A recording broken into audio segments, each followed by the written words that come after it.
We interrupt this broadcast for an important news flash.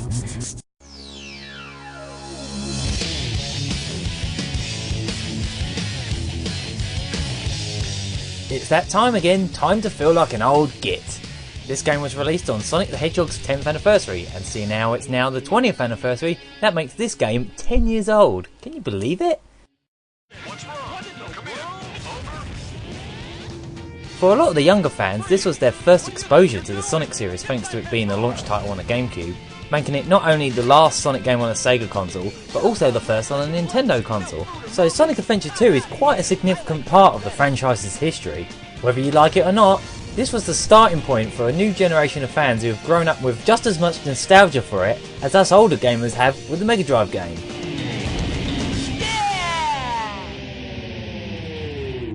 Part of the 10th anniversary celebration included a limited edition box set, which you can check out in my Inside Out video, as well as this unlockable 3D Green Hill Zone.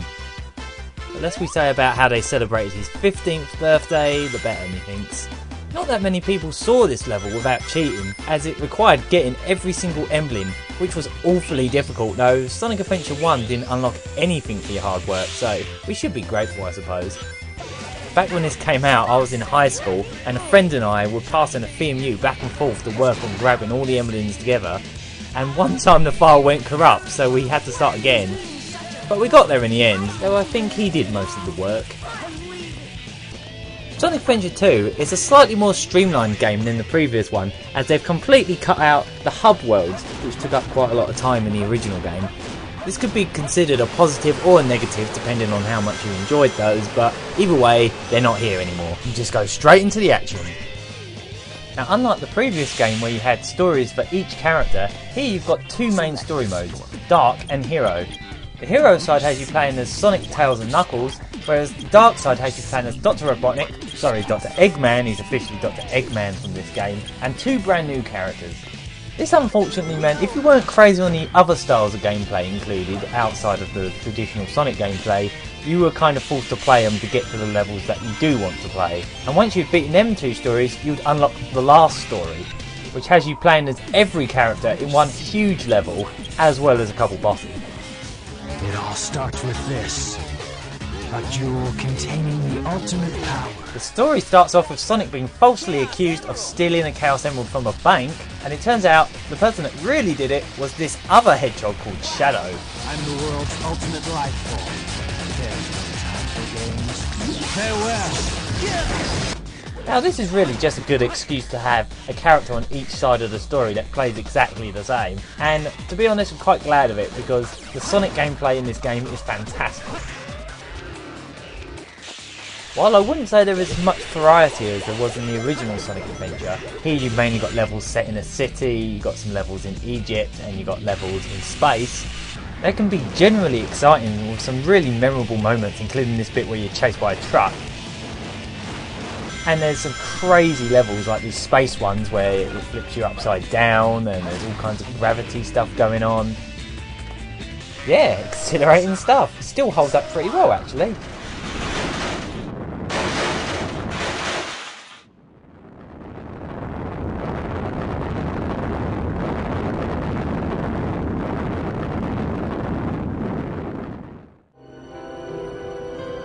Now this is where we were introduced to Shadow, who was supposedly locked away by Robotnik's granddad 50 years ago. Seems a bit far-fetched, but let's roll with it.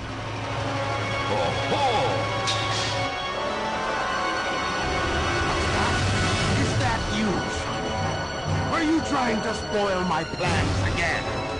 Wait a minute, you're not Sonic! This is impossible! My name is Shadow. Since you were so kind to release me, my master, I will grant you one wish. I have one wish.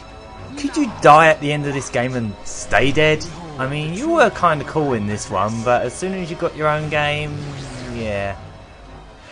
Turns out he was a secret weapon and has something of a mysterious past. How dramatic. Maria! What? Shadow, I beg of you, please, do it for me. You know, I don't think Maria was killed. I think she may have returned to Earth, moved to Britain, and grew up to become a very rich lady with a pink car. And a butler. The story does get a bit ridiculous at the end with a giant prototype secret weapon lizard thing, but yeah.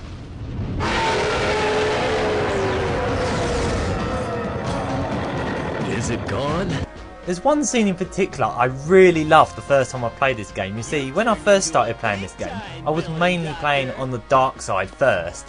And when I got to this cutscene, well, I'll just let you watch some of it. Whoa! You thought you could trick me with that fake emerald, didn't you? So, how did you know it wasn't the real one? Tails! Because you just told me, Fox Boy. Now, for a little space ride. The capsule clears the colony. Bam! I'm counting on you, Tails. Amy, take care of yourself. Farewell, Sonic the Hedgehog.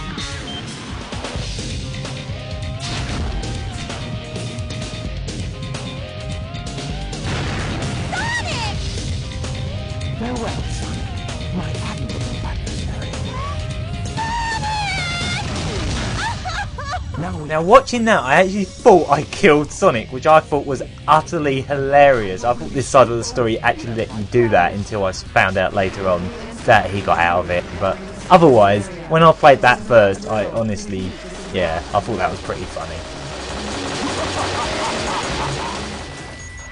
You know that poll where you were told to vote which Sonic character you'd like to see in a spin-off game? I actually picked Robotnik.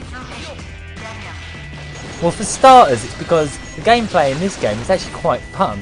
It kind of reminds me of Gamma's gameplay, except now you don't have the time limits and the levels are considerably longer.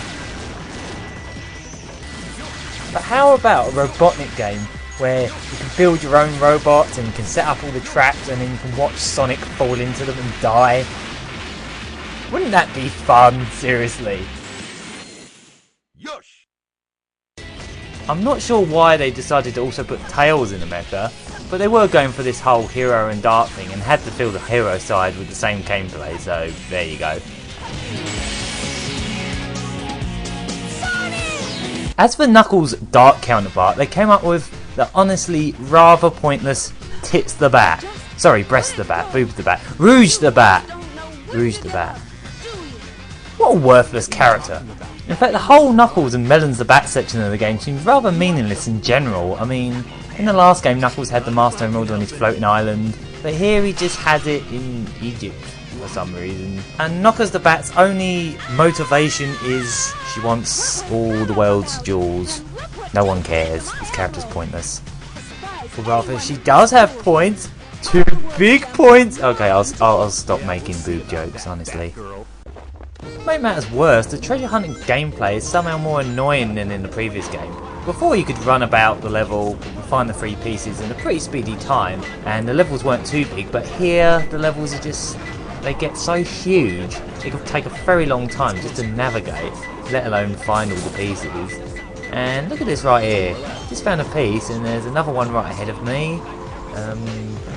Why is the Emerald Radar not picking it up? Nope, it's not going to pick it up at all, is it? I'll just grab it anyway. Okay, so I wasn't imagining that. That emerald piece was actually there, and the radar is just being pretty useless. So yeah, as you can tell, I did not have much fun with this third of the game. Playing them now, I can't even beat some of them because I'm just getting lost. In the 2-player mode, you can also play as Takal and Chaos though, which is a cute extra. So you're getting 3 styles of gameplay over 6 characters, and while I'm sure some would agree that we would have liked to have seen a bigger percentage of Sonic and Shadow's gameplay than the other 2, at least there's no sign of Big the Cat this time. Wait, what the? Knuckles, help me! I need to get out of here! I need to find Froggy! You stay behind there, Big the Cat. I do not want to do any more of your Hey, fishing. where are you going? I hate driving. There are also plenty of other little diversions here and there, including the kart racing, which has an entire 2-player mode for it, and all to be honest, it's nothing special really.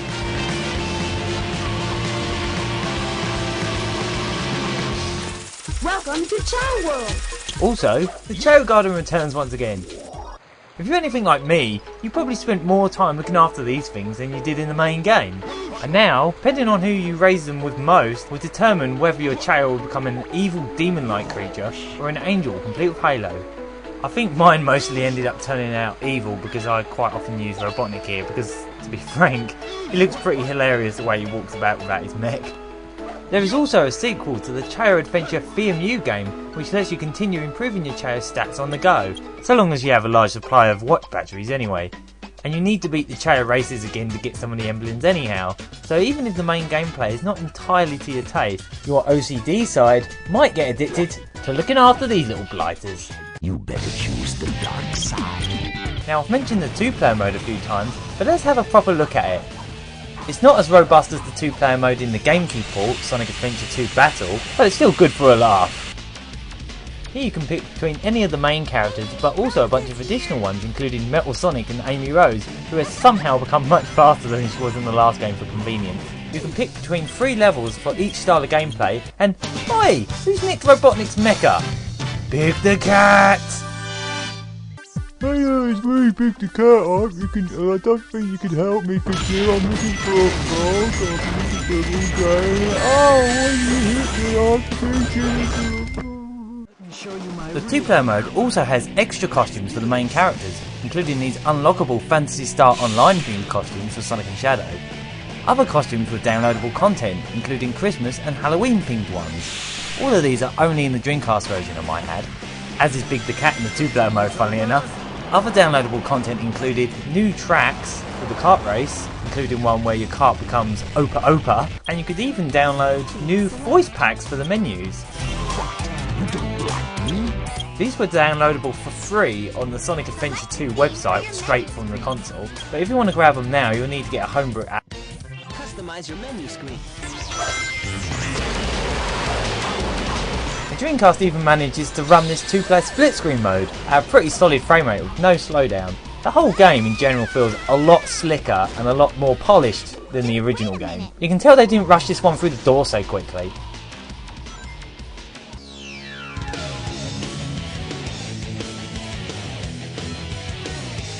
So while the original Sonic Adventure was a generally more memorable experience, maybe because it was a launch title and it was the first Dreamcast game many of us played, Sonic Adventure 2 is still an extremely enjoyable game, whether you pick it up on the Dreamcast or the GameCube, and one of the better 3D Sonic games, especially compared to some of the ones they did after this one. Yeah. So give it a shot. It won't be to everyone's taste, but it gets a thumbs up from me.